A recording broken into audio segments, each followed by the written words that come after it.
Selamat siang, saya Patricia Juliana dan rekan saya Adinda Okta ingin mempresentasikan materi manajemen kualitas tentang benchmarking, just-in-time, dan Taguchi. Yang pertama ada benchmarking. Benchmarking merupakan sebuah pengukuran dari kualitas kebijakan organisasi, produk, program, strategi, dan lainnya untuk memberikan wawasan yang diperlukan untuk membantu manajemen dalam memahami proses dan produknya, baik dengan cara membandingkannya dengan industri serupa ataupun yang berbeda. Benchmarking bisa juga disebut sebagai perbandingan yang dijadikan tolok ukur atau patokan. Dari hasil benchmarking, suatu organisasi dapat memperoleh gambaran dalam mengenai kondisi kerja organisasi sehingga dapat mengadopsi best practice untuk meraih sasaran yang diinginkan. Benchmarking tidaklah peristiwa yang dilakukan satu kali waktu, namun bisa juga merupakan kegiatan berkesinambungan sehingga organisasi dapat memperoleh manfaat dalam meraih praktek aktivitas organisasi yang terbaik untuk mereka. Ada 6 jenis benchmarking. Yang pertama, ada strategic benchmarking, yaitu benchmarking yang mengamati bagaimana orang atau organisasi lain mengungguli persaingannya. Yang kedua, ada proses benchmarking, yaitu benchmarking yang membandingkan proses-proses kerja. Yang ketiga, ada fungsional benchmarking, yaitu benchmarking yang melakukan perbandingan pada fungsional kerja tertentu untuk meningkatkan operasional pada fungsional tersebut. Yang ketujuh ada performance benchmarking, yaitu benchmarking yang membandingkan kinerja pada produk atau jasa. Yang kelima ada product benchmarking, yaitu benchmarking yang membandingkan produk pesaing dengan produk sendiri untuk mengetahui letak kekuatan dan kelemahan produknya. Dan yang terakhir, yang keenam, ada financial benchmarking, yaitu benchmarking yang membandingkan kekuatan finansial untuk mengetahui daya saingnya. Ada 5 langkah dalam melakukan benchmarking. Yang pertama, pilih produk, layanan, atau departemen internal untuk dijadikan tolok ukur. Yang kedua, tentukan perusahaan kelas di mana Anda harus membandingkan. Di organisasi mana Anda akan membandingkan bisnis Anda. Yang ketiga, kumpulkan informasi tentang kinerja internal mereka. Yang keempat, bandingkan data dari kedua organisasi untuk mengidentifikasi kesenjangan dalam kinerja perusahaan Anda. Yang kelima, adopsi proses dan kebijakan yang berlaku di antara para pemain terbaik di kelasnya. Setelah melakukan langkah tersebut, benchmarking akan menunjukkan perubahan apa yang akan membuat perbedaan paling besar.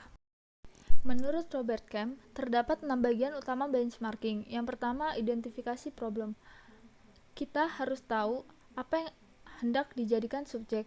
Subjek di sini bisa berupa proses, fungsi, output, dan sebagainya. Yang kedua, identifikasi industri. Sebagai contohnya, jika kita menginginkan mengendalikan turnover karyawan sukarela di perusahaan kita, carilah perusahaan sejenis yang memiliki informasi turnover karyawan sukarela. Yang ketiga, ada identifikasi industri yang menjadi pemimpin. Yang keempat, ada melakukan survei. Kita bisa menggunakan survei kuantitatif atau kualitatif untuk mendapatkan data dan informasi yang relevan sesuai problem yang diidentifikasi di langkah awal. Yang kelima, ada kunjungi best practice perusahaan untuk mengidentifikasi area kunci praktek usaha. Yang keenam, ada implementasikan praktek bisnis yang baru dan sudah diperbaiki prosesnya. Setelah mendapatkan best practice perusahaan dan mendapatkan metode cara pengelolaannya, lakukan proyek peningkatan kinerja dan laksanakan program aksi untuk implementasinya. Yang kedua, ada just in time. Sistem produk tepat waktu atau just in time adalah sistem produksi atau sistem manajemen fabrikasi modern yang dikembangkan oleh perusahaan-perusahaan Jepang yang pada prinsipnya hanya memproduksi jenis-jenis barang yang diminta sejumlah yang diperlukan dan pada saat dibutuhkan oleh konsumen. Konsep just in time adalah suatu konsep di mana bahan baku yang digunakan untuk aktivitas produksi didatangkan dari pemasok atau seluruh bahan itu dibutuhkan oleh proses produksi, bahkan meniadakan biaya persediaan barang atau penyimpanan barang atau stocking cost. Terdapat 4 konsep pokok yang harus dipenuhi dalam melakukan just in time. Yang pertama, produksi just in time. memproduksi apa yang dibutuhkan hanya pada saat dibutuhkan dan dalam jumlah yang diperlukan. Yang kedua, autonomasi merupakan suatu unit pengendalian cacat secara otomatis yang tidak memungkinkan unit cacat mengalir ke proses berikutnya. Yang ketiga, ada tenaga kerja fleksibel. Maksudnya adalah mengubah-ubah jumlah pekerja sesuai dengan fluktuasi permintaan. Yang keempat, ada berpikir kreatif dan menampung saran-saran karyawan. Nama saya Adinda Okta Rahmadianti. Selanjutnya saya akan menjelaskan tentang kelebihan sistem produksi just in time dan kelemahan sistem produksi just in time. Kelebihan sistem produksi just in time. Yang pertama, tingkat persediaan atau stok level yang rendah sehingga menghemat tempat penyimpanan dan biaya-biaya terkait seperti biaya sewa tempat dan biaya asuransi. Yang kedua, bahan-bahan produksi hanya diperoleh saat diperlukan saja, sehingga hanya memerlukan modal kerja yang rendah. Ketiga, dengan tingkat persediaan yang rendah, kemungkinan terjadinya pemborosan akibat produk yang ketinggalan zaman, lewat kadaluarsa, dan rusak atau usang akan menjadi semakin rendah. Yang keempat, menghindari penumpukan produk jadi yang tidak terjual akibat perubahan mendadak dalam permintaan. Dan yang kelima, memerlukan penekanan pada kualitas bahan-bahan produksi yang dipasok oleh supplier sehingga dapat mengurangi waktu pemeriksaan dan pengerjaan ulang. Sedangkan kelemahan sistem produksi just in time yang pertama, sistem produksi just in time tidak memiliki toleransi terhadap kesalahan atau zero tolerance for mistakes, sehingga akan sangat sulit untuk melakukan perbaikan atau pengerjaan ulang pada bahan-bahan produksi ataupun produk jadi yang mengalami kecacatan. Hal ini dikarenakan tingkat persediaan bahan-bahan produksi dan produk jadi yang sangat minimum.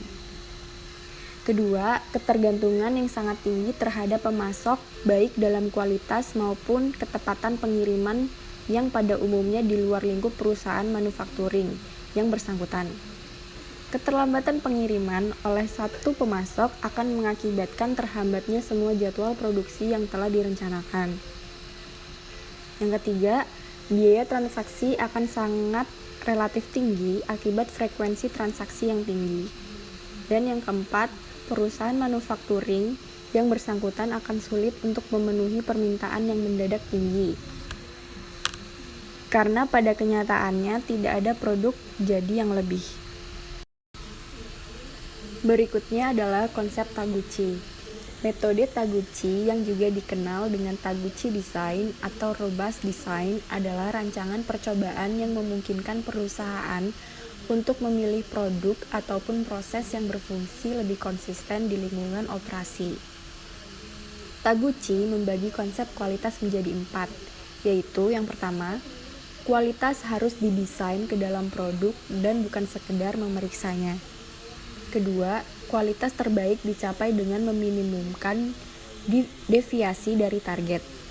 Yang ketiga, produk harus didesain sehingga robust terhadap faktor lingkungan yang tidak dapat dikontrol. Dan yang keempat, biaya kualitas harus diukur sebagai fungsi deviasi dari standar tertentu dan kerugian harus diukur pada seluruh sistem.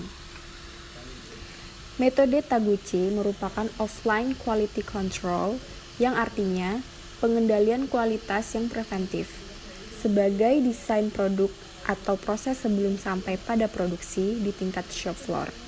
Offline quality control dilakukan pada saat awal dalam life cycle produk, yaitu perbaikan pada awal untuk menghasilkan produk atau to get right first time.